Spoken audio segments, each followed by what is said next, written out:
Welcome to Cambridge English Language Institute. This is Ansar Ahmed and today's video I am going to talk about mechanism of photosynthesis. First year की biology से है। आज हम थोड़ा सा basic जो है वो सीखने की कोशिश कर लेते हैं। सबसे पहले अगर हम मैकेनिज्म की बात कर लेते हैं तो इसकी दो स्टेप्स हैं। इसको हम क्या कहते हैं? टू स्टेप्स मैकेनिज्म है। Two steps. एक का नाम है लाइट रिएक्शन, इसको हम कहते हैं लाइट रिएक्शन। लाइट रिएक्शन है। और दूसरे का नाम है डार्क रिएक्शन, इसको हम क्या कहते हैं? Dark reaction. डार्क रिएक्शन कह सकते हैं इसको। आज हम सबसे पहले देखते हैं कि लाइट रिएक्शन कौन सा होता है। अगर हम बात करेंगे, light reaction is also called light dependent reaction. Light dependent reaction. Dependent reaction है, इसको हम क्या कहते हैं? डिपेंडेंट रिएक्शन है। और अगर हम देखें तो इसको लाइट डिपेंडेंट रिएक्शन इसलिए कहा जाता है कि इट रिक्वायर्स, अगर हम यहां पे देख लेते हैं तो इट रिक्वायर्स व्हाट? लाइट। इसके लिए लाइट चाहिए। दूसरा अगर हम बात करेंगे dark reaction, so it does not require what? Require light. इसके लिए लाइट की जरूरत नहीं होती है। ऐसा नहीं है कि इसके लिए लाइट की जरूरत है, इसका मतलब ये नहीं है। इसका मतलब ये है कि इसके लिए लाइट की जरूरत होती है, बट इनडायरेक्टली इसका जो एंड प्रोडक्ट होगा वो फिर इसमें डार्क रिएक्शन में एंटर हो जाएगा। हम थोड़ा सा आज डिटेल्स में आप देख लेते हैं। अब बात करते हैं जो हमारे पास लाइट रिएक्शन होता है। मैं अगर यहाँ पे लाइट रिएक्शन है, इसकी बेसिक पहले सीख लेते हैं। बेसिक तो लाइट रिएक्शन कहां पे होता है? द फर्स्ट पार्ट ये ग्रेनम में होता है। ग्रेनम एमडीकेट के लिहाज से इंपॉर्टेंट क्वेश्चन है। ग्रेनम ऑफ क्लोरोप्लास्ट में होता है। क्लोरोप्लास्ट में होता है, पहला फर्स्ट पॉइंट है। इसके साथ साथ हम थोड़ा सा बेसिक डिटेल से डिस्कस करें, फिर आगे डिटेल से जाएंगे। ग्रेनम ऑफ क्लोरोप्लास्ट में होता है। अब बात करते हैं जो फोटोसिंथेटिक पिगमेंट होता है, जिसको हम सिंथेटिक पिगमेंट्स होता है। पिगमेंट्स वो एब्जर्व करता है कौन सा? Light energy. और लाइट एनर्जी से यहां पे मुराद होते हैं फोटॉन। अगर आपसे कोई पूछे कि जो लाइट रिएक्शन ये कब स्टार्ट होता है, तो आप बताते हैं जब फोटोसिंथेटिक पिगमेंट यानी फोटॉन को एब्जर्व करते हैं तो ये रिएक्शन स्टार्ट हो जाते हैं। अब इससे पहले जो फोटोसिंथेटिक पिगमेंट होते हैं, अगर मैं यहाँ पे पी लिखूंगा और यहाँ पे फोटोसिंथेटिक पिगमेंट्स आर ऑर्गेनाइज्ड, ये ऑर्गेनाइज्ड जो होते हैं कौन से फॉर्म में? In the form of cluster जो है ना, क्लस्टर गुंचे को कहते हैं। इसको हम फोटोसिस्टम कहते हैं। फोटोसिस्टम्स कह सकते हैं, सिस्टम्स।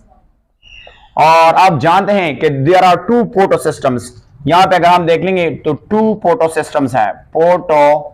फोटोसिस्टम्स है। एक को हम यहां से देख लेते हैं फोटोसिस्टम्स। इसको हम P1 से डोनेट करेंगे, P1। दूसरे को हम P2 से डोनेट करेंगे।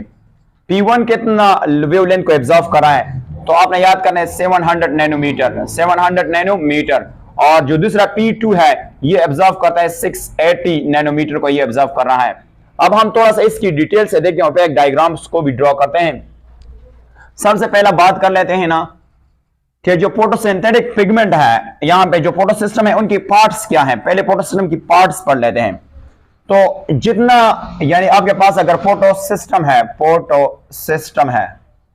फोटोसिस्टम के कौन कौन से पार्ट्स होते हैं? फोटोसिस्टम है जो भी, अगर 1 है अगर 2 है तो हम इसकी पार्ट्स डिस्कस करते हैं। पहला, इनमें से सेवरल 100 पिगमेंट्स होते हैं। बिल्कुल, सेवरल मीन मेनी। सेवरल का मतलब क्या? मेनी, हंड्रेड्स, जिसको कहते हैं 100 पिगमेंट्स होते हैं।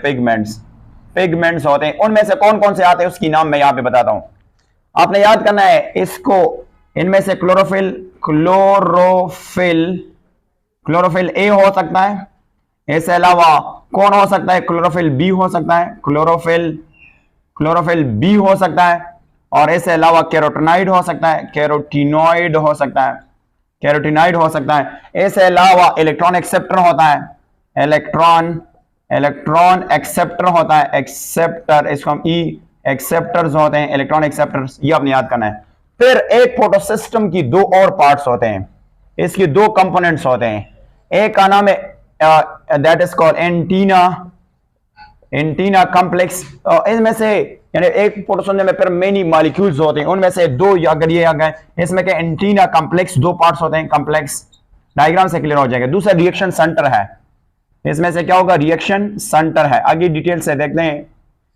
इनकी फर्दर, इनमें से एंटीना कॉम्प्लेक्स में फर्दर मेनी मॉलिक्यूल्स होता है। कौन कौन से हो सकता है, यहां पे हम लिख सकते हैं कि क्लोरोफिल, जिसको हम कहते हैं क्लोरोफिल बी हो सकता है, और बी के साथ यहां पे कैरोटीनॉइड हो सकता है, कैरोटीनॉइड हो सकता है। ये दोनों क्या करता है, ये दोनों लाइट एब्जॉर्व कर रहा है, लाइट एनर्जी यानी लाइट को एब्जॉर्व करेगा, लाइट एनर्जी या लाइट को एब्जॉर्व करेगा, और ये ट्रांसफर करेगा किसको, ट्रांसफर करेगा क्लोरोफिल ए को, क्लोरोफिल ए को ये क्या करेगा, ट्रांसफर करेगा। क्लोरोफिल ए का ट्रांसफर मतलब नहीं, यहां पे क्लोरोफिल ए कहां पे वो, यानी यहां पे क्लोरोफिल ए के बजाय लिखेंगे ब्रैकेट में रिएक्शन सेंटर, और आप जानते कि रिएक्शन सेंटर कौन है, अभी मैं ड्रॉ करने जा रहा हूं। रिएक्शन सेंटर के बजाय क्लोरोफिल ए या रिएक्शन सेंटर भी कह सकते हैं। अच्छा, रिएक्शन सेंटर की भी कौन कौन से पार्ट्स है वो भी देख लेते हैं।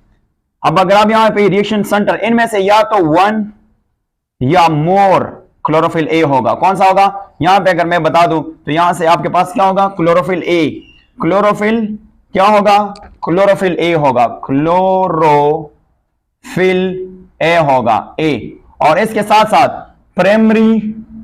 प्राइमरी इलेक्ट्रॉन एक्सेप्टर होंगे, इलेक्ट्रॉन एक्सेप्टर्स भी होंगे। इसके साथ साथ ये भी होता है, और दूसरा यहां पे होता है इलेक्ट्रॉन कैरियर भी होंगे, इलेक्ट्रॉन कैरियर भी होंगे, इलेक्ट्रॉन कैरियर्स भी होंगे, इलेक्ट्रॉन कैरियर, ये सारे मिलके ये सारे इसके पार्ट्स हैं। अब इनको हम एक डायग्राम से देख लेते हैं, ठीक है। तो चलो देख लेते हैं एक डायग्राम से, एक सिंपल डायग्राम ड्रा करता हूं, इनसे ये सारा कांसेप्ट क्लियर हो जाएगा, ठीक है। अच्छा, एक फोटोसिस्टम की डायग्राम ड्रा करता हूं। तो सबसे पहले बात करते हैं कि फॉर एग्जांपल ये आपके पास एक हो गया, ये दूसरा हो गया, ये तीसरा हो गया, ठीक है। हम यहां से एक बात कर लेंगे, दूसरा हो गया, ये आपके पास एक और हो गया। इसको मैं ग्रीन से लेबल करूं, यहां से एक, यहां से दो, और यहां से एक और बी। ये आपके पास मैं इसको ड्रॉ कर सकूं, यहां पे एक और ग्रीन, यहां पे भी ग्रीन, और ये ग्रीन है। इसको क्या कहते हैं, ग्रीन नजर आएगा। इसको मैं थोड़ा सा और भी हाईलाइट करूंगा विद वाटर, कि यहां से ये और भी क्लियर हो जाएगा। यहां से ये आपके पास ग्रीन के लिए, क्योंकि इसको ग्रीन से रिप्रेजेंट कर सकते हैं। अच्छा, ठीक है, यहां से देख लेते हैं थोड़ा सा ऊपर, और भी इसको हम ये करें कि इसके हम सन्स की जो लाइट आती है वो उसको क्या कहते हैं, एक फोटो इफेक्ट भी कहते हैं, फोटो लाइट इफेक्ट भी कहते हैं। यहां से सन है, यहां से क्या है, जिसको हम सन कहते हैं, एस से आप जानते हैं कि कौन सा चीज आएगा, एस से आएगा एनर्जी, जिसको हम फोटॉन के तौर पर जो है वो फोटॉन यहां से आएगा। इसको मैं यहां से करता हूं, यहां से ये फोटॉन किस तरह आएगा, एस सर आएगा, ये किस तरह आएगा, ये देख लेते हैं। इसको यहां से आएगा, यहां से ये ये इसको कहते हैं फोटॉन, ये क्या है, फोटॉन। और अगर हम देख लेते हैं तो ये फोटॉन कैसे आएगा, यहां तक इससे पास हो जाएगा ये। अब देखते हैं ये आपके पास कौन सा चीज है जिसको हम कहते हैं फोटॉन, ये है फोटॉन है, और फोटॉन बेसिकली क्या है, एनर्जी। अब एक पिगमेंट से दूसरे पिगमेंट तक क्या हो रहा है, ट्रांसफर ऑफ एनर्जी होता है, एनर्जी यानी ट्रांसफर ऑफ एनर्जी ट्रांसफर भी कह सकते हैं, सिंपल एनर्जी ट्रांसफर कह सकते हैं। एनर्जी जो है ना वो क्या होता है, एनर्जी क्या हो रहा है, एनर्जी ट्रांसफर होता है एक पिगमेंट से दूसरे पिगमेंट तक, एनर्जी ट्रांसफर कह सकते हैं। अच्छा, अब आप देखते हैं कि यहां पे रिएक्शन सेंटर होता है, तो ये एनर्जी, इस रिएक्शन सेंटर का हम क्या नाम रखेंगे, ये आपके पास क्या है, यहां से एनर्जी जो है वो कहां पे जाएगा, यहां से देख लेते हैं। ये आपके पास क्या है, रिएक्शन सेंटर है, इसको हम क्या नाम देंगे, रिएक्शन सेंटर है। और आप जानते हैं कि रिएक्शन सेंटर में कौन सा चीज होगा, क्लोरोफिल ए होगा, क्लोरोफिल ए होता है, और ये क्या होगा, ये आयनाइज होगा, इसको हम कहते हैं सिंपल अल्फाज में आयनाइज कहते हैं, आयनाइजेबल भी कह सकते हैं। अब यहाँ पे ये जो आपके पास नजर आता है, ये वाला, ये जो क्या है, प्रोटॉन है। जब ये प्रोटॉन यहाँ रिएक्शन सेंटर तक आ जाता है ना, तो क्लोरोफिल क्या होगा, जब प्रोटॉन यहाँ पे, क्योंकि क्लोरोफिल एक मॉलिक्यूल है, जब यहाँ पे वो प्रोटॉन पहुंच जाता है तो क्लोरोफिल से क्या चीज जो है वो निकल जाता है, जिसको हम कहते हैं इलेक्ट्रॉन एक्साइटेशन होगा। तो यहां से इलेक्ट्रॉन जो है वो निकल जाएगा, यहां से इलेक्ट्रॉन क्या होगा, निकल जाएगा। और जब इलेक्ट्रॉन निकल हो जाएगा तो यहां से आप जानते हैं, यहां से आपके पास कौन सा चीज होता है, एक और, जिसको हम प्राइमरी इलेक्ट्रॉन एक्सेप्टर कह सकते हैं। इसको हम क्या नाम देंगे, प्राइमरी इलेक्ट्रॉन एक्सेप्टर कह सकते हैं, इलेक्ट्रॉन एक्सेप्टर कह सकते हैं। ये है इलेक्ट्रॉन एक्सेप्टर। तो ये इलेक्ट्रॉन कहां से, ये इलेक्ट्रॉन यहां से, ये इलेक्ट्रॉन यहां से यहां तक आ जाएगा, यहां से यहां से क्या आएगा, यहां तक आ जाएगा। अब देख लेते हैं कि इसको हम क्या कहते हैं, इसको हम कहते हैं इलेक्ट्रॉन ट्रांसफर, या इसको हम क्या कहते हैं, इलेक्ट्रॉन ट्रांसफर या ट्रांसफर ऑफ इलेक्ट्रॉन भी कह सकते हैं। इलेक्ट्रॉन ट्रांसफर हुआ, इलेक्ट्रॉन ट्रांसफर कह सकते हैं, ट्रांसफर हुआ। कहां पे ये ट्रांसफर हुआ, ये ट्रांसफर हुआ जिसको हम प्राइमरी इलेक्ट्रॉन एक्सेप्टर कहते हैं। अब इनको हम क्या नाम रखेंगे, इन कंबाइन, इन दो को हम कहते हैं रिएक्शन सेंटर। ये क्या है, रिएक्शन सेंटर है, जिसको हम कहते हैं रिएक्शन सेंटर। इन दोनों को मिलकर रिएक्शन सेंटर कहते हैं। और ये जो आपको नजर आता है, ये सारे जो पिगमेंट्स है, इसको हम क्या नाम देंगे, इसको हम कहते हैं antenna what, antenna pigment complex, pigment complex कह सकते हैं, कॉम्प्लेक्स कह सकते हैं। और इसके साथ साथ आगे अब मसला ये होगा कि यहां से जो इलेक्ट्रॉन प्राइमरी इलेक्ट्रॉन एक्सेप्टर तक आ जाते हैं ना, तो वो इलेक्ट्रॉन वापस जो है ना, ये प्राइमरी इलेक्ट्रॉन एक्सेप्टर जो है ना, वो इलेक्ट्रॉन को ट्रैप करेगा वापस भेजने से, कि वापस उसको रिएक्शन सेंटर में नहीं भेजता है। अब जब नहीं भेजता है तो ये इलेक्ट्रॉन आगे किससे पास हो जाएगा, ये इलेक्ट्रॉन कैरियर से पास हो जाएगा। तो यहां पे आपके पास दो पॉसिबिलिटी होते हैं, टू पाथवे हो सकते हैं लाइट डायरेक्शन में। एक का नाम है cyclic pathway, cyclic electron transport chain के, दूसरी का है non cyclic electron transport chain कहते हैं। साइक्लिक और नॉन साइक्लिक में क्या फर्क है, साइक्लिक वो होता है ना कि जो इलेक्ट्रॉन यहां से, ये जो रिएक्शन सेंटर है इससे निकल गया, अगर वापस यहां तक आ जाते हैं ना, तो उसको हम कहते हैं साइक्लिक इलेक्ट्रॉन ट्रांसपोर्ट भी कहते हैं, या साइक्लिक पाथवे भी कह सकते हैं। इसके अलावा जो इलेक्ट्रॉन यहां से निकल गया और वो वापस यहां तक ना आया, तो इसको हम कहते हैं नॉन साइक्लिक पाथवे भी कह सकते हैं, या इसको हम नॉन साइक्लिक, या उसको कहते हैं नॉन साइक्लिक पाथवे के बजाय हम इसको कह सकते हैं कि ये क्या है, इलेक्ट्रॉन ट्रांसपोर्ट के फिर दो पार्ट्स हो गए। तो ये था बेसिकली क्या, ये बेसिकली जो था ये फोटोसिस्टम की स्ट्रक्चर है। ये किसकी स्ट्रक्चर है, structure of photosystem, structure of word, structure of